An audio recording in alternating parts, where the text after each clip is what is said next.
Jadi seperti ini data yang akan ditampilkan melalui Google Spreadsheet. Di sini saya sudah melakukan uji coba, kurang lebih alatnya itu bisa bertahan selama 31 jam menggunakan baterai dengan kapasitas kurang lebih 5000 mAh. Di sini juga ada kolom waktu, kelembaban, keadaan tanah, dan juga status pompa. Dan bisa ditambahkan juga tabel grafik seperti ini. Dan memang saya cenderung 100% ya kelembaban tanahnya, karena memang pemasangan alatnya itu di waktu musim hujan. Oke, silahkan buat aja file baru, bisa diklik aja ikon tambah seperti ini. Dan setelah itu bisa diganti aja nama filenya sesuai dengan project yang dibuat.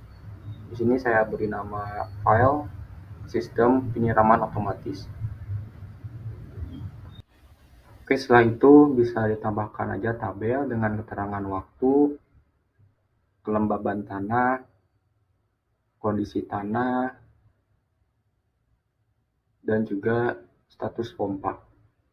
Nah, jika sudah, klik aja ekstensi, lalu klik upscript. Nah, di sini bisa teman-teman ganti aja judul atau nama projectnya. Di sini saya kasih nama aja penyiraman otomatis. Nah, setelah itu bisa copy paste aja. Di sini saya menyertakan kode program di deskripsi video, bisa teman-teman lihat aja dan bisa dikopas. Nah, setelah itu teman-teman copy paste link Google Spreadsheet di bagian ini. Nah, setelah itu di paste aja di sheet ID. Nah, ini di paste aja di sini. Setelah itu terapkan, klik deployment baru. Setelah itu pilih jenis aplikasi web dan silakan setting siapa saja yang bisa memiliki akses. Setelah itu tunggu proses. Nah, di sini izinkan aja aksesnya. Nah, setelah itu silakan salin URL. Nah, kita bisa uji coba dulu untuk data inputnya apakah masuk atau enggak.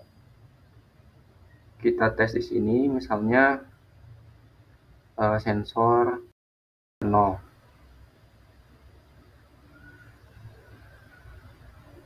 dan kondisi tanah misalnya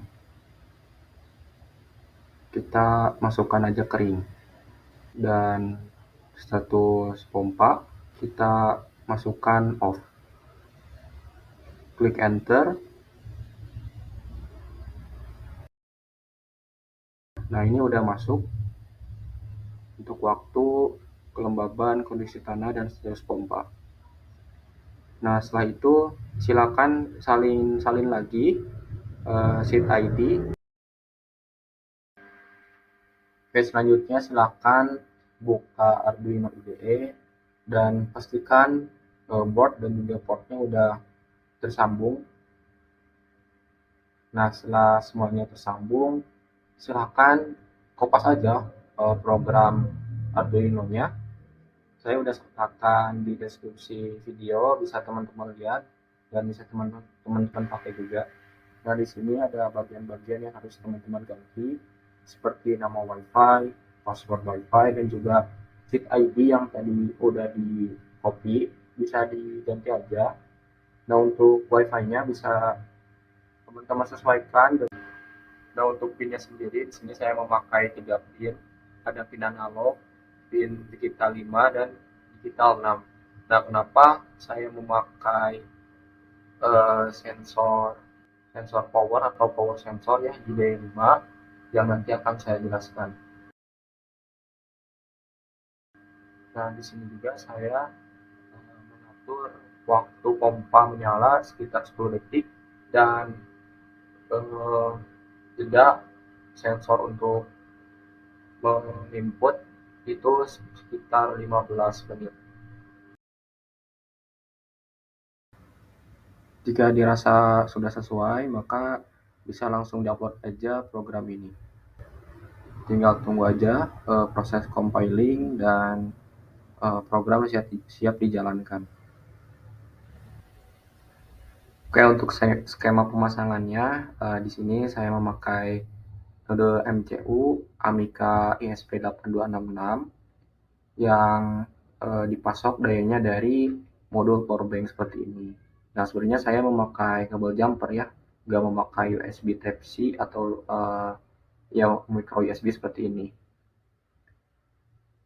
Nah, di sini juga saya memakai dua buah baterai 18650 dengan total kapasitas kurang lebih 5000 mAh. Langsung terhubung ke modul powerbank.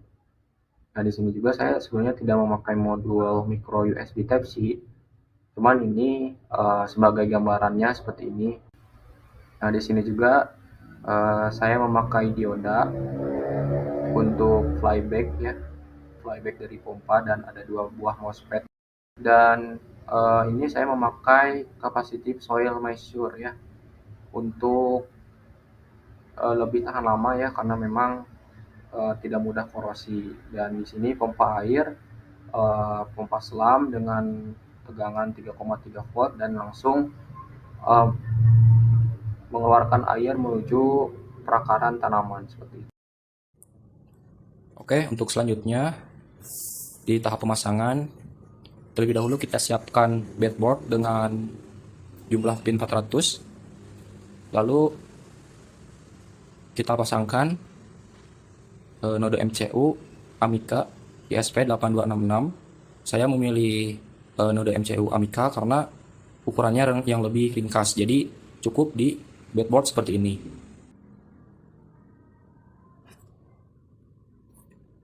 Oke, selanjutnya kita siapkan MOSFET, 2 MOSFET IRLZ44N.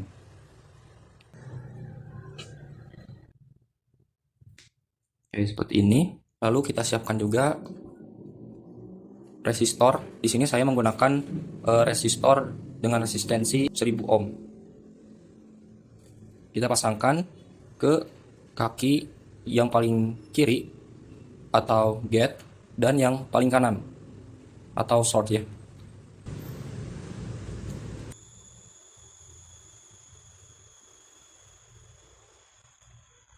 Oke, selanjutnya kita hubungkan kabel jumper.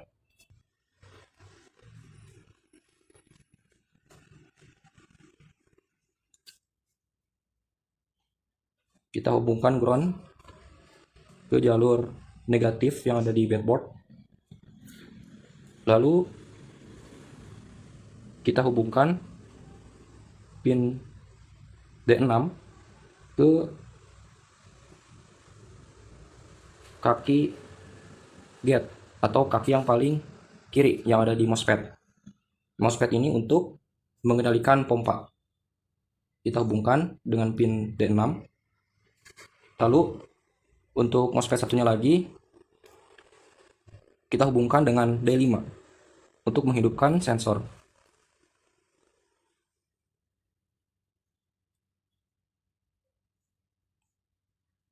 Oke, seperti ini. Lalu untuk selanjutnya kita hubungkan source atau kaki yang sebelah kanan dari MOSFET yang terhubung dengan sensor. Kita hubungkan dengan jalur negatif yang ada di breadboard seperti ini. Kita hubungkan drain atau yang paling tengah, yang bagian tengah dengan dioda. Kita hubungkan ke jalur positif pada breadboard. Ini fungsinya untuk flyback dari pompa kaki short ya, yang paling kanan. Kita hubungkan langsung ke jalur negatif yang ada di breadboard seperti ini. Oke. Nah, kalau sudah terhubung seperti ini, selanjutnya kita hubungkan sensor dan juga pompa. Oke. Untuk pompa, di sini ada 2 kabel. jalur positif dan negatif.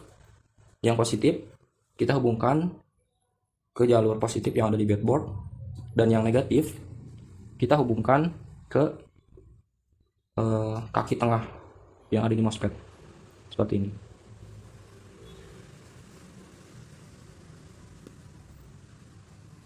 Untuk sensor ini memiliki 3 kabel, ada merah, kuning, dan juga hitam. Yang hitam kita hubungkan ke kaki tengah MOSFET yang kedua, yang di sini. Untuk yang merah kita hubungkan langsung ke pin PCC yang ada di ISP, dan yang kuning kita hubungkan langsung ke pin analog. Nah, selanjutnya kita siapkan kabel USB. Yang udah kita rangkai seperti ini. Kita hubungkan kabel negatif dari USB ini. Untuk pompa kita hubungkan langsung ke kaki bagian kanan dari MOSFET. Nah, yang positif kita hubungkan ke jalur positif yang ada di breadboard. Kita siapkan juga baterainya. Di sini saya rangkai paralel baterainya. Kita hubungkan ke modul charger atau modul power bank seperti ini. Kita hubungkan aja.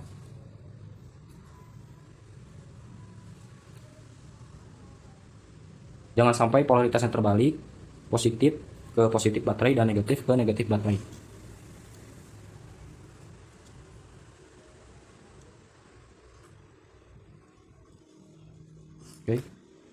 Kita coba apakah menyala. Nah, sudah menyala. Untuk selanjutnya kita hubungkan USB yang satunya lagi ke catu daya yang ada di ISP. Kita hubungkan pin ke positif dan ground ke negatif seperti ini. Kita hubungkan aja ke port yang ada di modul pengecasan atau modul power bank. Kita coba nyalakan. Modulnya menyala.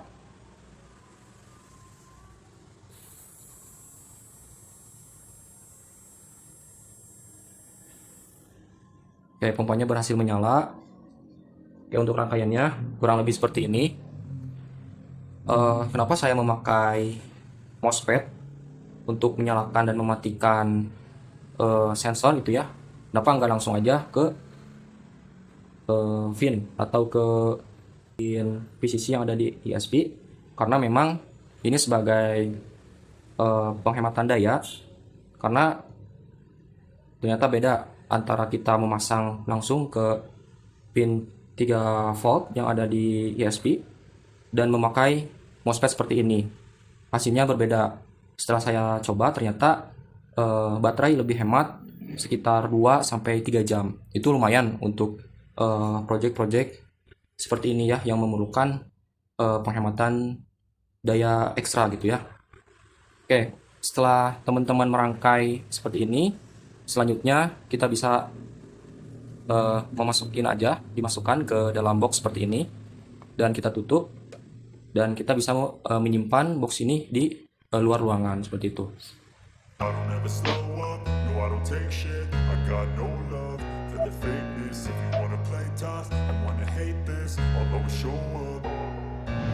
don't ever slow up, no I don't take shit. I got no love for the fakeness. If you wanna play tough and wanna hate this, I'll always show up and make a statement. I don't ever slow up, no I don't take shit. I got no love for the fakeness. If you wanna play tough and wanna hate this, I'll always show up and make a statement. Everything I do so instinctive.